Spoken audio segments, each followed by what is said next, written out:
Hello, and welcome once again to the Secrets of the High Demand Coach. And I am here with yet another high demand coach, and that is the one, the only John Hernandez. Now, John has been a professional sales and management trainer since the mid-1980s, and he's been a leadership trainer and coach for the past several years.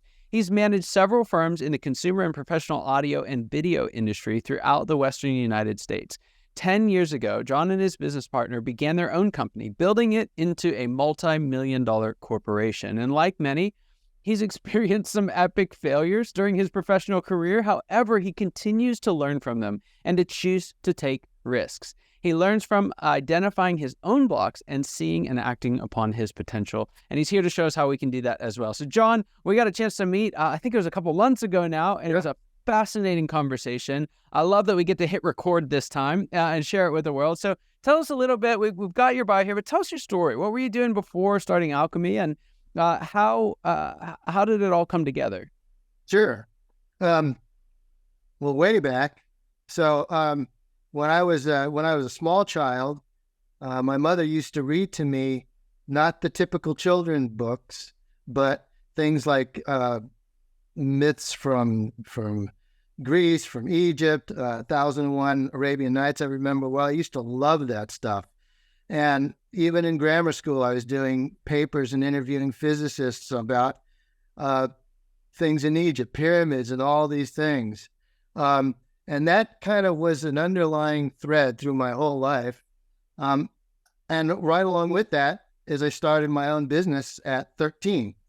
And I started being an entrepreneur, teaching drums to not to the kids, but to the parents of the kids in the grammar school.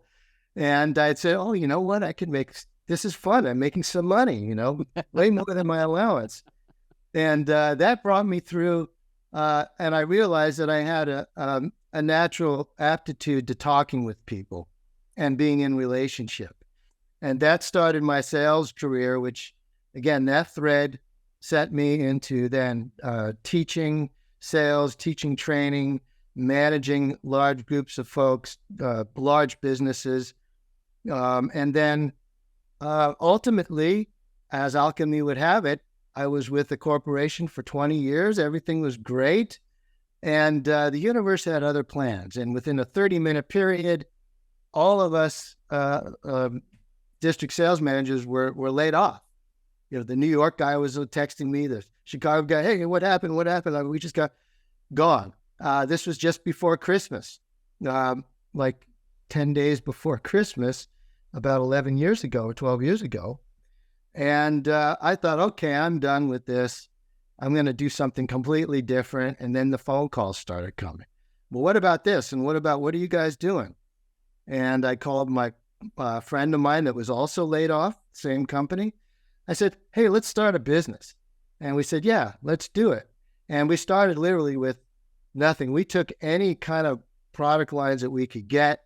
And we just went out and did it. And I like to say that we've had epic successes and biblical level failures. Because we continue, and to this day, to take risks on things that are so outside our comfort zone. And sometimes, like I said, it's a biblical fail. It's like, whoa, what did we just do? And other times it's like we hit on something and we made something work. So we keep doing that and keep doing that. And the alchemy work that I've done, really, I started getting interested in that around, almost 20 years ago now. I mean, really interested. I was always interested in it, but I decided to dive deeper and really learn. And I learned the ancient art. Not a new age thing, but from legitimate alchemists. There's not many of us out there. And it was based on a lot of things to work through these type of risks, risk management, and working on my own personal self to be able to move through these things. So that's how all those things threaded together. And so now I'm giving it back in the form of teaching, in the form of coaching, and finding a really cool and unique way to do the coaching work. So that's where I'm at today. Yeah, I love that. So we can fast forward right to today. Now, In our industry as coaches, we've got a knack for using things, fancy words like alchemy, and not meaning that they have anything to do with their original meaning, right? We like to use analogies and metaphors, but that's not the case with you. When you're talking about alchemy, you're talking about literal alchemy. So, one, what is alchemy? Tell us what that is, and then two, pull that back to earth for us, if you will, and a little bit, and just why does it matter to busy leaders that are going out and doing their best each and every day? Exactly. Great question. And if we have 4 hours, right? Yes, 4.5. Okay, good. Yeah. So in essence, everyone has heard, not everyone, many have heard the analogy of turning lead into gold. Well, basically alchemy works on 3 levels: physical level, a psychological, emotional level, and then a spiritual level. And what we're taught to do is to connect all of those all the time. So it's not always, like you said, bring it back to earth. Exactly. That's one of the actual tenets in alchemy, is to bring it into the everyday world. And so what does that mean? That means working on all 3 of those levels at once. And how does that work as a coach? I like to put myself as part of a team, because there's a million great coaches out there, and I know many of them, and some of them are really, really good with certain aspects of business. I come in to connect you to that point of where their systems begin. So there's usually a gap in there.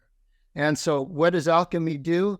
It basically, through modalities of imagination, imagery, and things like that, it enables you to move through whatever's keeping you from here to here. So it's about uncovering something that you already have. That's what it is. That's the gold piece, really. So talk to us a little bit, because one of the things I noticed that you have this really cool combination of being super creative and super practical all at the same time. You look at just anything that you do, and that's what I love about your approach. Now, there's a lot of folks out there, and again, they're going 100 miles an hour, and the idea of sitting down with a coach and imagining something or thinking of pictures feels like it's just otherworldly.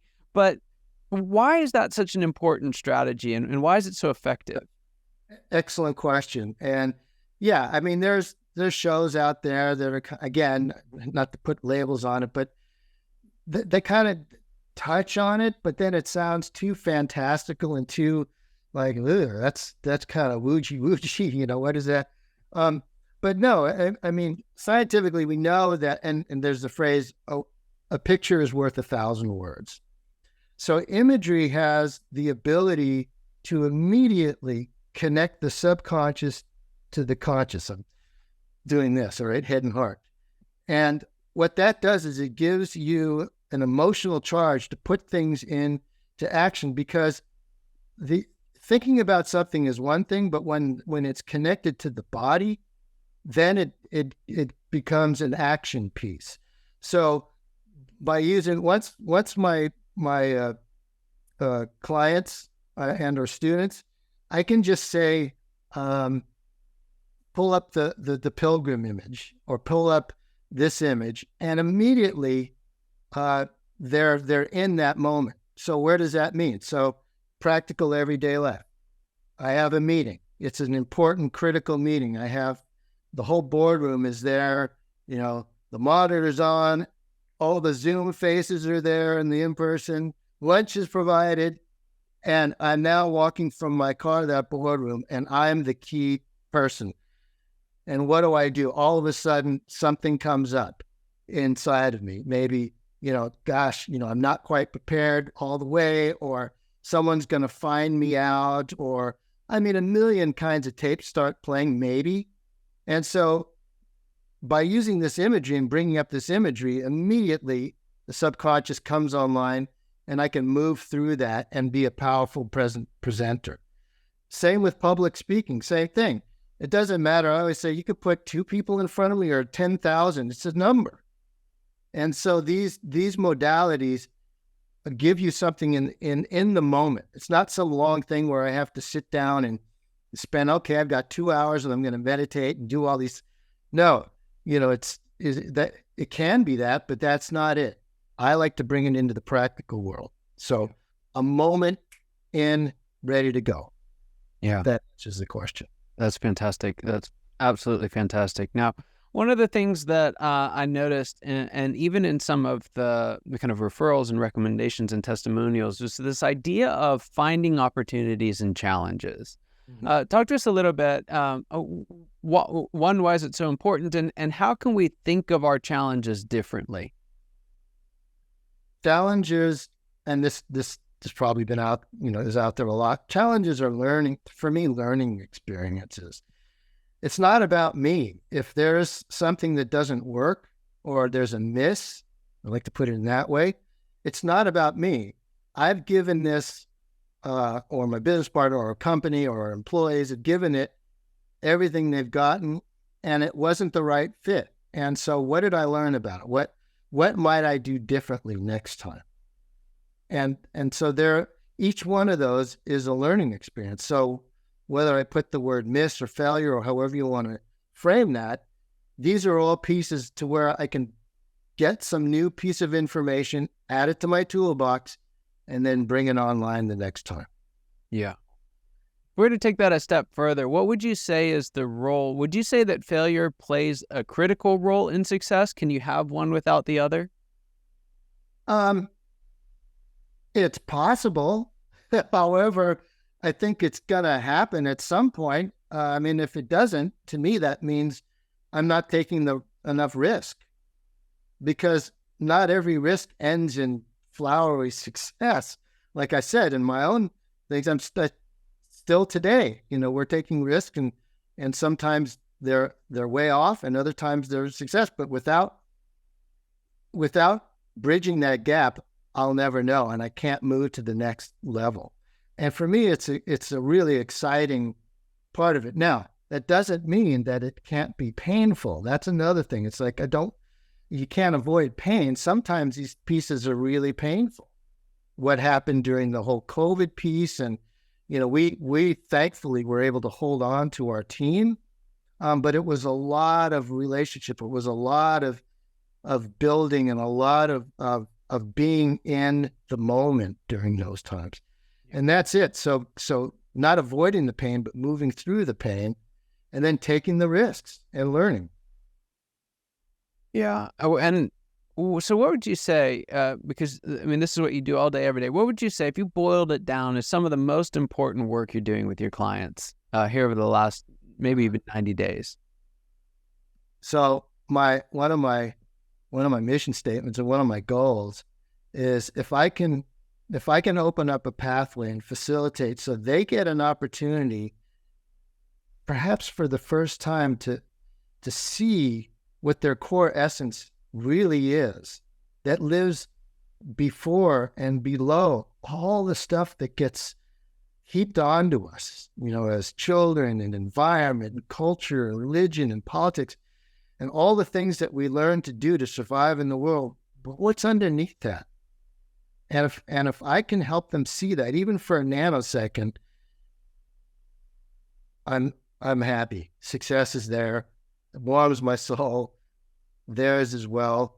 And then if we really get to work in that realm, then all these possibilities are available. And it's not just about business. Business is critical, but this better, makes you a better parent, or makes you a better community member, or in relationship, and in relationship with yourself.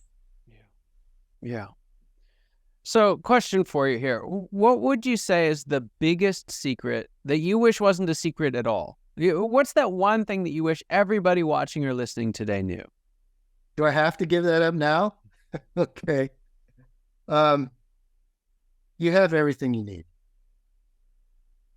There's a 10 in the work we do that was written long, long ago that says, all the power that ever was or will be is here now. And what that means is that you have everything you need. And it's about believing that and knowing it and working with that. It's not about something over here. It's never about something over here. those are just the byproducts. It's here. Yeah. It's connecting this and again this. When this bridge is connected, there's manifold possibilities. So Yeah. there it is. I just gave you the secret of life. There it is. And why is that so hard? Why is that so hard? Because there's a lot of things that get in the way of this. A lot. And either I'm here or here, but circulating this, as we call distillation in alchemy, continuing this work and removing whatever's in the way opens up these possibilities. And it's not easy. And alchemy is called the magnum opus, which translates to the great work, because it's ongoing. It's all the time. It's constantly doing. It's not like, well, I'm done now. Okay, no. It's constantly doing the work. That's why it's called the great work, not the great shortcut. I've not found a shortcut yet. If anybody out there has one, please email me. And it doesn't have to be drudgery or painful. It can be fun at the same time, but it's about doing the work all the time and being aware of it. And that's why it's hard, because a lot of folks don't want to do the work. They want somebody else to do the work for them. That doesn't work, I've found, anyway. So I'm gonna shift gears on you here, and I'd love to have you take off your coach hat for a moment, your advisor hat, put on the CEO leader hat, or whatever it may be. But let's focus in on you. What's the next stage of growth look like for you as a leader, and what challenges will you have to overcome to get there? Mm-hmm. Another good question. So, all right, I'll just put it out there. So my current big work for me personally is what I call working and recognizing the imposter syndrome, which is, well, I can't possibly do this because that person over there is the successful one. His company is 14 billion, mine's only, multi-billion, whatever. And so this is a thing. This is one of those dragons we call in alchemy that plays in the background all the time. So my next piece my current piece is continuing to tease that out and work on it. And by using these methods, that's what I'm doing. And what it enables me to do as a CEO is, again, the same kind of thing with all the personal things. Be a better leader, a more empathetic leader to my team. Learn how to really coach them through difficult times. Yeah. Continue to take risks and say, you know what? I have everything I need. The secret, right? I have what I need. And I noticed for me, procrastination is the big piece. That's when I become unconscious of it. And then I'll catch myself. And now I just have to laugh at it and say, you're sneaky. I see you coming. And yeah, I put that off to next Monday because I don't want to do it now. Because why? Because the little bit imposter syndrome saying, you can't possibly do it. Yeah. So the moment I recognize it, I move through it. So it's a constant piece of work for me. And by the way, you might ask me if we revisit this in 8 months, there might be something new. So I'm always open to whatever new piece comes out that maybe I wasn't aware of yet. Yeah. And I just want to stress on this because the thing about imposter syndrome is it always tries to isolate us, right? When you're in it, especially, you feel like you're the only one in it. And you, not only that, but you feel like everyone else sees it, but they only see it in you. Yeah. Right. But there is not a person out there, and working with CEOs of 100 million and $1 billion businesses and frontline workers and friends and kids, and everybody wrestles with this in some way, shape, or form. It looks different, shows up a little bit different, but anyone who's out there, I just want to stress what you said, anyone's out there who's feeling like that and they feel like, man, it's just me. If I get to this point, I'll arrive or I won't feel that way anymore. You don't have to get to that point. That's right. And if you do, it's not going to be all that different, not with respect to this. Your good work, your ongoing work is so because And so instead of waiting to get to that next point, find a way to be okay now. That's it. That's the crux of the work, right? Because you're exactly right.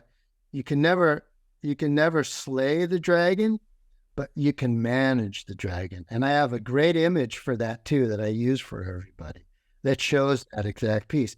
And again, when that image comes up, immediately, okay, I'm settling in. I know where I am.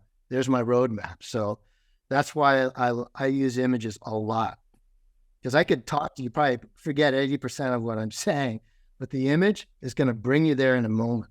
So, yeah, fascinating. Fascinating. Yeah. Well, John, thank you so much for being here. Just an honor and privilege having you. Absolutely love this conversation. I know it hit home for many people. For those of you watching, listening, you know your time and attention mean the world to us. I hope you got as much out of this conversation as I know I did, and I cannot wait to see you next time. Take care. Thank you so much. I really appreciate the time. Absolutely.